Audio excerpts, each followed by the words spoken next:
तो वृंदावन में हजारों मंदिर हैं। उन हजारों मंदिरों में से 7 मंदिर जो हैं वो बहुत प्रमुख मंदिरों में आते हैं और उन 7 मंदिरों को हम बोलते हैं सप्त देवालय।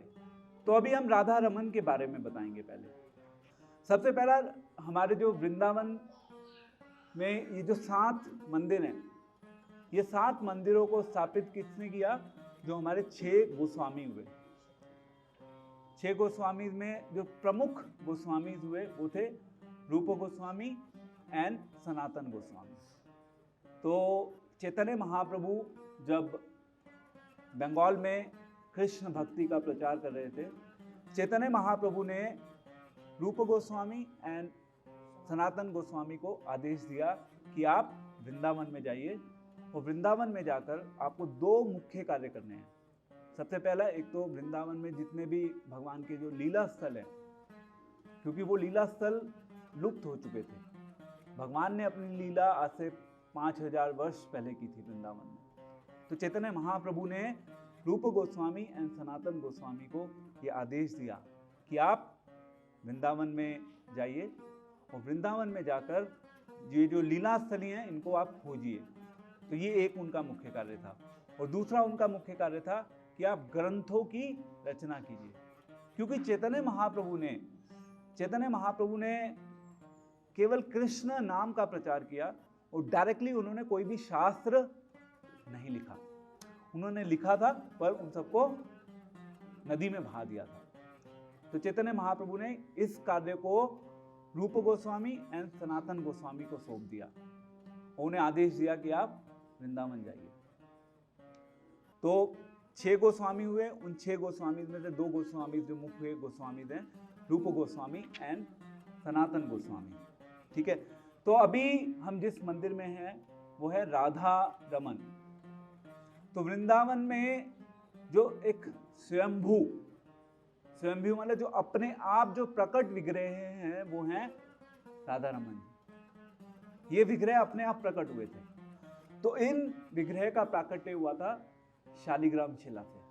गोपाल भट्ट गोस्वामी बेसिकली वो 6 गोस्वामी में से एक गोस्वामी थे और जो रूप गोस्वामी थे एंड सनातन गोस्वामी थे वो वृंदावन में आए थे 1516 में चैतन्य महाप्रभु के आदेश पे। और उन्होंने यहाँ पर लीला स्थलियों को ढूंढा और इसके अलावा मंदिरों की भी स्थापना करी। मतलब ये जो 7 मंदिर हैं या तो 6 गोस्वामी के द्वारा स्थापित किए गए हैं या उनके पार्षदों के द्वारा स्थापित किए गए हैं। चैतन्य महाप्रभु ने गोपाल भट्ट गोस्वामी जी के एक बार सपने में आए, क्योंकि गोपाल भट्ट गोस्वामी को भगवान से बहुत विरह महसूस हो रहा था। तो वो सपने में आए गोपाल भट्ट गोस्वामी के और उन्होंने बोला चैतन्य महाप्रभु को, क्योंकि चैतन्य महाप्रभु जा चुके थे उस समय इस संसार से। तो उन्होंने गोपाल भट्ट गोस्वामी को बोला कि आप नेपाल में एक गंडकी नदी है, गंडकी नदी में जाइए और वहाँ पे आपको ये शालिग्राम शिला मिलेंगे। आप शालिग्राम शिला को लेके आइए और उनकी पूजा कीजिए, उनकी वर्शिप कीजिए।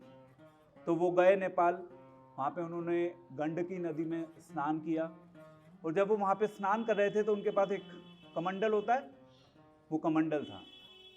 तो जब वो स्नान कर रहे थे उस कमंडल में शिला अपने आप आ गई, 12 शिलाएं आ गई। और 12 शिलाएं, पहले तो वो हेजिटेट हो रहे थे, उनको संकोच हो रहा था कि उन शिलाओं को वो अपने साथ लेके जाएं या नहीं लेके जाएं। तो उन्होंने वापस रखा, फिर वो वापस शिलाएं उनके कमंडल में आ गई। तो ऐसे वो रखते थे, फिर वो वापस आ जाती, फिर वो रखते थे, फिर वो वापस आ जाते।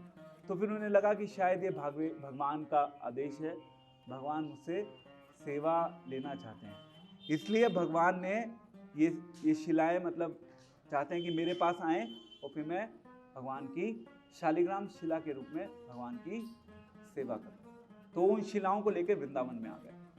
वृंदावन में ये निधिवन जो एरिया है, ये निधिवन है इधर सामने, निधिवन एरिया में यहीं पे वो ये शालिग्राम शिला को अपने साथ कैरी करते थे, उनकी वर्शिप करते थे, उनकी पूजा अर्चना करते थे रेगुलर विधि के अनुसार।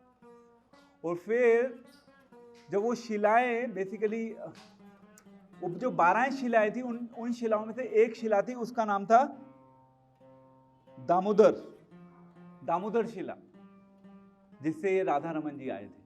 वो कैसे आए थे वो हम अभी डिस्कस करेंगे। तो वो 12 शिलाओं में से एक शिला थी दामोदर शिला, और उससे राधा रमन जी प्रकट हुए थे। तो राधा रमन जी प्रकट कैसे हुए थे? एक बार एक बहुत वेल्दी मर्चेंट, एक बिजनेसमैन आया, और उस बिजनेसमैन ने गोपाल भट्ट को वो दिए, गोपाल भट्ट गोस्वामी को वस्त्र एंड बहुमूल्य आभूषण, ऑर्नामेंट्स, ज्वेलरी दी।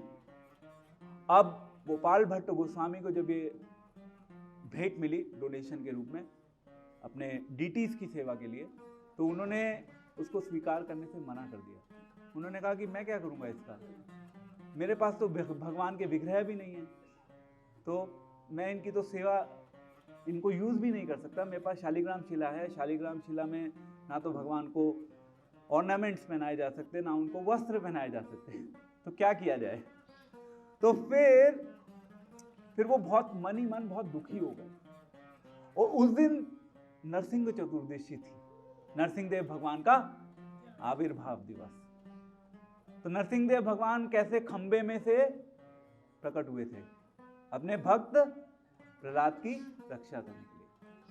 तो उन्होंने भगवान से प्रार्थना करनी शुरू करी। जिस प्रकार से आप इस खंबे में से बाहर निकल कर आए थे, इसी प्रकार से आप इस शिला से प्रकट हुई, जिससे कि मैं आपकी सेवा कर सकूं और आप मेरी सेवा को स्वीकार कर सकें।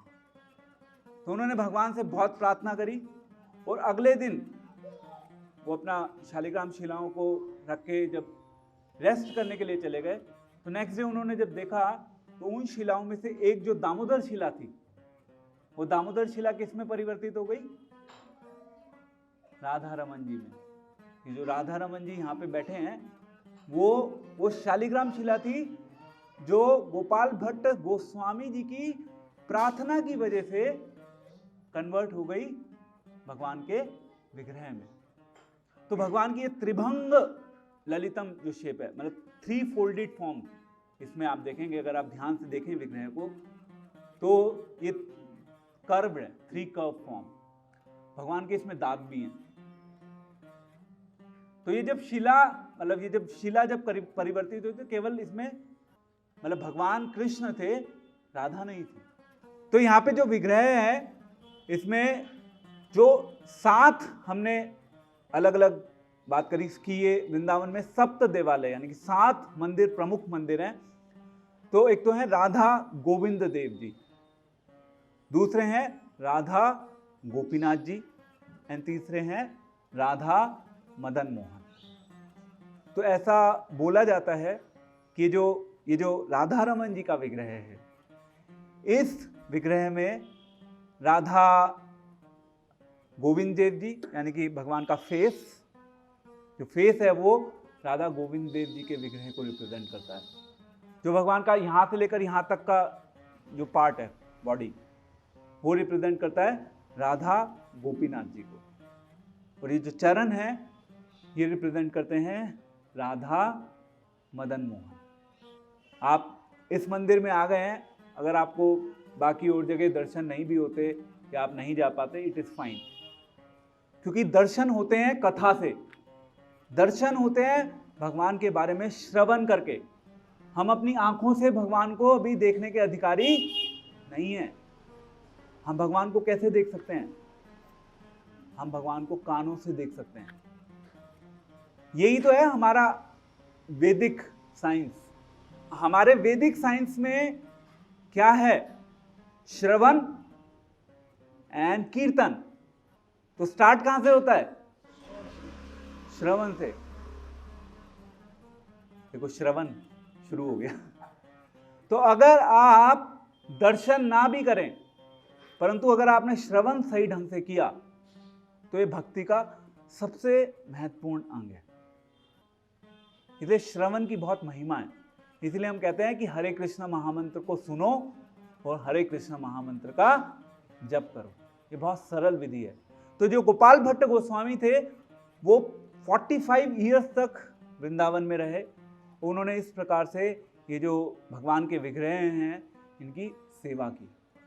शिल प्रभुपाद जो कि इस्कॉन के संस्थापकाचार्य हुए, शिल प्रभुपाद ने कहा है कि अगर डीटी वर्शिप सीखनी है, डीटी वर्शिप यानी कि भगवान के विग्रह की सेवा करना सीखना है, तो आप राधा रमन जी के मंदिर में जिस प्रकार से सेवा की जाती है वहाँ से सीखिए, क्योंकि यहाँ पे जो भगवान के विग्रह की सेवा करने के स्टैंडर्ड्स हैं वो बहुत हाई स्टैंडर्ड्स हैं। सो जब हम मंदिर में आते हैं दर्शन करने के लिए, हम मंदिर में आते हैं, उसके साथ साथ जिनके वो विग्रह होते हैं, जिन आचार्य के द्वारा उन विग्रह को स्थापित किया गया, जिनके लिए, जिनकी सेवा को स्वीकार करने के लिए वो विग्रह प्रकट हुए, हम उन विग्रह को एक्चुअली में उनके जो भक्त हैं गोपाल भट्ट गोस्वामी, उनकी प्रसन्नता के लिए दर्शन करते हैं।